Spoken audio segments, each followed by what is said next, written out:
வணக்கம் நேயர்களே, ஸ்ரீ குபேரன் டிவி நேயர்களுக்கு லட்சுமண அன்பு வணக்கங்கள். இப்போ நம்ம பார்க்க போகிறது வார ராசி பலன் 13ஆம் தேதியிலிருந்து 19ஆம் தேதி வரை எப்படி இருக்க போதான்னு பார்க்க போகிறோம். எப்போதுமே சொல்கிறதாங்க லக்னத்துக்கு பாருங்கள்.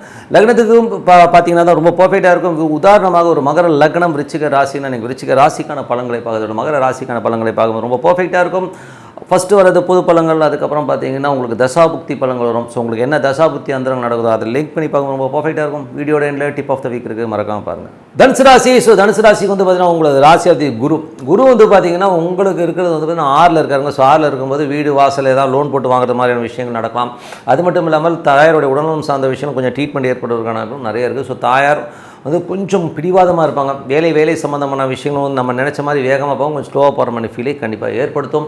அது வந்து சந்திரனுடைய சாரத்தில் இருக்கும், கொஞ்சம் நெகட்டிவிட்டி இருக்கும், கொஞ்சம் பார்த்து நடத்துக்கிறது ரொம்ப நல்லது. மற்றபடி 2ஆம் அதிபதி 3ல் இருக்கும்போது சின்ன கலகங்கள், ஏன்னா வந்து 2ஆம் அதிபதி 3ல் 3ஆம் அதிபதி 2ல் இருக்கும்போது சின்ன கலகங்கள் ஏற்படுவதற்கான வாய்ப்பு ரொம்ப கவனமாக இருக்கணும். நமக்கு தெரியாமல் கேமரா வைக்கிறது, நம்ம ஃபோனை நோண்டுறது, இந்த மாதிரி விஷயங்களாக இருக்கும், கொஞ்சம் கேர்ஃபுல்லாக இருந்துக்குங்க. மற்றபடி வந்து உங்களுக்கு 4ஆம் அதிபதியான குரு வந்து பார்த்திங்கன்னா உங்களுக்கு 6ல் இருக்கும்போது பார்த்திங்கன்னா நல்ல தாயாரோட உடல்நலம் சம்மந்தமான விஷயங்கள் ட்ரீட்மெண்ட் ஏற்படும். அது மட்டும் வண்டி வாங்கலாம், கொஞ்சம் சின்ன ரிப்பேர், இந்த மாதிரி வந்து கொஞ்சம் பழுது பார்க்குற மாதிரி விஷயங்கள், வீடு பராமரிப்பு வேலைகள்லாம் ஏற்படுறதுக்கான வாய்ப்புலாம் நிறையா இருக்குது. மற்றபடி புதிய வீடு ஏதாவது லோன் போட்டு வாங்கலாம் வர எண்ணங்களும், புதிய வண்டி லோன் போட்டு வாங்கலாம் வர எண்ணங்களையும் கண்டிப்பாக ஏற்படுத்துங்க. 5ஆம் அதிபதியான செவ்வாய் வந்து பார்த்திங்கன்னா உங்களுக்கு 8ல் இருக்கும்போது குழந்தைகளால் அவமானங்கள், குழந்தைகளால் வந்து சின்ன மனசலனங்கள் ஏற்படுறதுக்கான வாய்ப்பு, காதல் கசக்கும். ஸோ அதனால் கொஞ்சம் பார்த்து நடந்துக்குங்க. மற்றபடி வந்து உங்களுக்கு 6ஆம் அதிபதியான சுக்கிரன் வந்து 3ல் இருக்கும்போது புதிய வேலை வாய்ப்புகள், இந்த வேலையிலேருந்து இன்னொரு வேலைக்கு மாறலாமா, நான் வேறு வேலைக்கு போயிடலாமாங்கிற எண்ணங்களே கண்டிப்பாக இருக்கும். ஸோ இந்த கிடச்சிதுன்னா போயிருங்க. புதிய ஒப்பந்தங்கள் மூலியமாக புதிய ஒரு கடன் ஏதாச்சும் கேட்டதிங்கன்னா கிடைக்கிறதுக்கான அமைப்புலாம் ரொம்ப நல்லா இருக்குங்க. ஸோ வேலையில் நல்ல ஏற்றங்கள், நல்ல லாபங்கள் வர்றதுக்கான அமைப்பு ரொம்ப சிறப்பாக இருக்குது. அதுக்கப்புறம் உங்களுக்கு 7ஆம் அதிபதியான புதன். ஸோ 7ஆம் அதிபதியான புதன் வந்து பார்த்திங்கன்னா ஒரு ராசியிலே இருக்கும்போது திருமணம் ஆவதற்கான அமைப்புலாம் ரொம்ப நல்லா இருக்குது. அதுக்கான ஒரு பிரயாணங்கள் மேற்கொள்வீங்க. ஸோ சுப நிகழ்ச்சி நடத்துவதற்கான அமைப்பும் ரொம்ப சிறப்பாக இருக்குது. ஸோ அதுக்கப்புறம் உங்களுக்கு 8ஆம் அதிபதியான சந்திரன் வந்து பார்த்திங்கன்னா உங்களுக்கு வந்து செவ்வாய் புதனில் வந்து பார்த்திங்கன்னா உங்களுக்கு வந்து அந்த சந்திராஷ்டமங்கிற ஒரு டைம் இருக்குது. ஸோ அதனால் கொஞ்சம் கேர்ஃபுல்லாக இருங்க. ஸோ சந்திராஷ்டம டைமில் கொஞ்சம் கம்முன்னு இருக்குது, ரொம்ப நல்லது.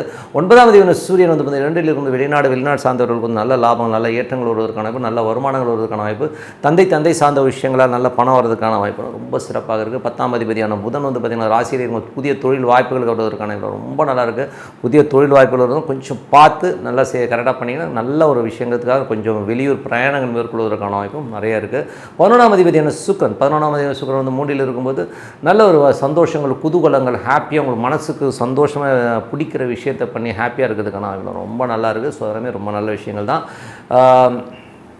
மற்றபடி 12ஆம் அதிபதியான செவ்வாய் வந்து பார்த்திங்கன்னா 8ல் இருக்கும்போது குழந்தைகள் விஷயத்துக்காக ரொம்ப மனசலனங்கள், மனக்காயங்கள் ஏற்படுறதுக்கான கொஞ்சம் பார்த்துக்கணும். அதனால் தூங்காமல் உட்காந்து புலம்பிட்டுப்பீங்க, அந்த பிள்ளை இந்த மாதிரி பண்ணிடுச்சேன்னு. இந்த லவ் ஃபெயிலியர், லவ் சம்மந்தமான விஷயம்லாம் வந்து கொஞ்சம் கேர்ஃபுல்லாக இருக்குது, ரொம்ப அவசியங்க. ஸோ இதுவரை பார்த்தது வந்து பொது பலன்கள். இப்போ பார்க்கும்போது தசாபுத்தி பலன்கள் எப்படி இருக்குன்னு பார்ப்போம். தனுசு லக்னமாக இருந்து சூரிய தசாபுத்தி அந்த நடக்கும். சூரியன் வந்து பார்த்திங்கன்னா 9ஆம் அதிபதியாக இருந்து அவர் 2ல் இருக்கும்போது வெளிநாட்டில் இருக்கணும் பெரும் பணம், தந்தை சார்ந்த உறவுகளால் ஒரு பெரிய பணம் வர்றதுக்கான வாய்ப்பு ரொம்ப நல்லா இருக்குது. மற்றபடி வந்து தனுசு லக்னமாக சந்திர தசாபுத்தி அந்த சந்திரன் 8ஆம் அதிபதியாக இருந்து 7ல் இருக்கும்போது திங்கள் செவ்வாயில் வந்து பார்த்திங்கன்னா கொஞ்சம் கணவன் மனைவிகளோட சின்ன பிரச்சனைகள் வருவதற்கான வாய்ப்புகள் இருக்குது. இருந்தாலும் வந்து செவ்வாய் புதன் சந்திராஷ்டம காலகட்டம் போது கொஞ்சம் கவனம் வரணும். மற்றபடி ஒன்றும் பிரச்சனை கிடையாதுங்க. மற்றபடி வந்து தனுசு லக்னமாக வந்து செவ்வாய் தசாபுத்தினா செவ்வாய் வந்து 8ல் இருக்கும்போது கொஞ்சம் குழந்தைகளால் வந்து மனக்காயங்களோ மனசலன்களோ ஏற்படுவதற்கான வாய்ப்புகள் ரொம்ப கவனமாக இருக்கணும். குழந்தைகளால் சின்ன அவமானங்களோ, ஐயோ இந்த பிள்ளை இப்படி பண்ணிடுச்சுங்கிற எண்ணங்களை ஏற்படுத்தும். அதனால் கொஞ்சம் கேர்ஃபுல்லாக இருந்துக்குங்க. அதுக்கப்புறம் பார்க்கும்போது உங்களுக்கு வந்து தனுசு லக்னமாக வந்து ராகு தசாபுத்தினா ராகு 4ல் இருந்து அது குருடைய சாரத்தில் இருக்கும்போது தாயோட உடல்நலம் சார்ந்த விஷயங்களை ட்ரீட்மெண்ட் எடுக்கலாம். இல்லைனா உங்களுக்கு உங்கள் அம்மாவுக்கு நிறைய வாக்குவாதங்களோ சண்டைகளோ ஏற்படுறதுக்கான வாய்ப்புகளும் கொஞ்சம் கவனமாக இருக்கணும். ஸோ கொஞ்சம் பார்த்து நடந்துக்கணுங்க. மற்றபடி வந்து பார்த்திங்கன்னா தனுசு லக்னமாக இருந்து சனி தசாபுத்தினா சனி வந்து பார்த்திங்கன்னா 2ஆம் அதிபதி 3ல் சின்ன கலகங்கள் ஏற்படுவதற்கான வாய்ப்புலாம் ரொம்ப கேர்ஃபுல்லாக இருங்க. நமக்கு தெரியாமல் கேமரா வைக்கிறது, நம்மளுக்கு தெரியாமல் வாட்ச் பண்ணுறது மாதிரி விஷயங்களும் ரொம்ப கேர்ஃபுல்லாக இருங்க.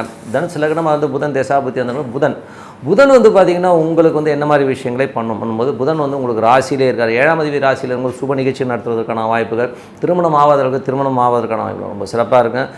தனுசு லக்னமாக அது கேது தேசம். கேது வந்து பார்த்திங்கன்னா உங்களுக்கு வந்து இருக்கிறது வந்து 10ல் இருக்கார். அது சூரியனுடைய சாரத்தில் இருக்கும்போது தொழில் ரீதியான விஷயங்கள், புதிய கடன்கள் வாங்க, லோன் வாங்கலாமாங்கிற எண்ணங்களை கண்டிப்பாக ஏற்படுத்தும். ஸோ புதிய கடன் கேட்டிருந்தால் கண்டிப்பாக கிடைக்கிறதுக்கான அமைப்புகளும் ரொம்ப நல்லாயிருக்கும். தனுசு லக்னமாக வந்து சுக்கிர தசாபதிங்களா சுக்கிரன் வந்து பார்த்திங்கன்னா உங்களுக்கு வந்து என்ன மாதிரி விஷயங்களை பண்ணும்போது சுக்கிரன் இப்போ 3ல் இருக்காருங்க. 11ஆம் அதிபதி 6ஆம் அதிபதி 3ல் இருக்கும். புதிய வேலை வாய்ப்புகள், ஒரு வேலையிலேருந்து இன்னொரு வேலை மாறலாமாங்கிற எண்ணங்கள், புதிய கடன் ஏதாச்சும் கேட்டிங்கன்னா கிடைக்கிறதுக்கான ரொம்ப சிறப்பாக இருக்குது. ஸோ நல்ல விஷயங்கள், நல்ல மாற்றங்களாக இருக்கணும். ஒரு பிரார்த்தனை அவசியம், மனதார இறைவனை பிரார்த்தனை கண்டிப்பாக அடுத்த லெவல் போகிறதுக்கான ரொம்ப சிறப்பு. Tip of the week. So tip of the வீக்கில் வந்து நம்ம வந்து இப்போ பார்க்க போகிறது என்னென்னா இந்த திதி நட்சத்திரம் கிழமை. ஸோ இதை வந்து நம்ம எப்படி ஃபாலோ பண்ணால் நம்ம வாழ்க்கையில் முன்னிற்கு வர முடியும் அப்படிங்கிற விஷயத்தை தான் பார்க்க போகிறோம். இதில் வந்து ஏன் இதை மெயினாக சொல்கிறேன்னா, நமக்கு வந்து நிறைய பிரச்சனைகளை வந்து இந்த 3 விஷயத்தை வந்து ஒட்டி தான் வரும். ஸோ அதனால் வந்து அதை தான் சொல்கிறோம். ஸோ இதில் வந்து பார்த்திங்கன்னா திதிங்கிறது வந்து உங்களோட ஜாதகத்தில் வந்து எந்த திதியில் நம்ம பிறந்திருக்கோமோ அந்த திதிங்கிறது வந்து நம்ம மூதாதையர் சம்மந்தமான விஷயங்கள், பழைய கர்மாக்களை சொல்கிறது வந்து திதிங்க. ஸோ அதனால் திதிங்கிறதுல வந்து நமக்கு பிரச்சனை இருந்ததுன்னா வீட்டில் வந்து ஒரு நிம்மதி இல்லாமல் கொஞ்சம் வந்து ஒரு ஸ்ட்ரெஸ்ஸாக இருக்கிற மாதிரி ஃபீலை கண்டிப்பாக ஏற்படுத்தும்.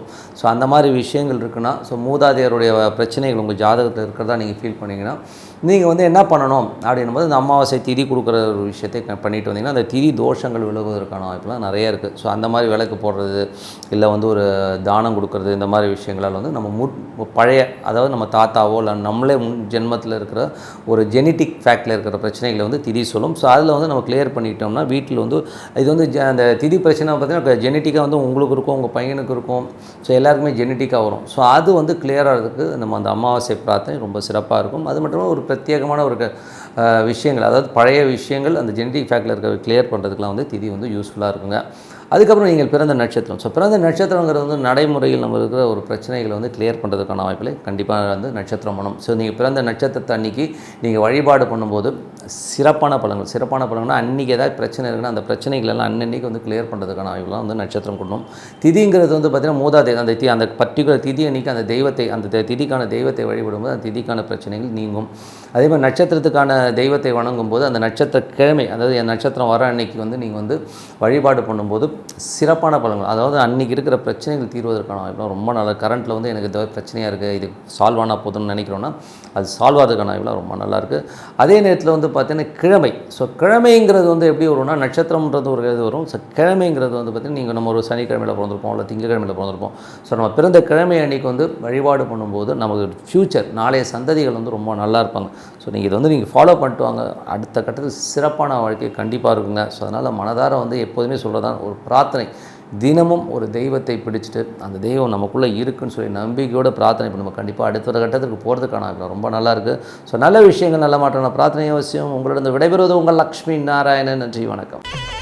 ஸ்ரீ குபேரன் டிவியை பார்த்தமைக்கு நன்றிகள். மேலும் இது போன்ற தகவல்களை தெரிந்து கொள்ள ஸ்ரீ குபேரன் டிவியை சப்ஸ்கிரைப் செய்யுங்கள். மறக்காமல் பெல் ஐக்கானை கிளிக் செய்யுங்கள்.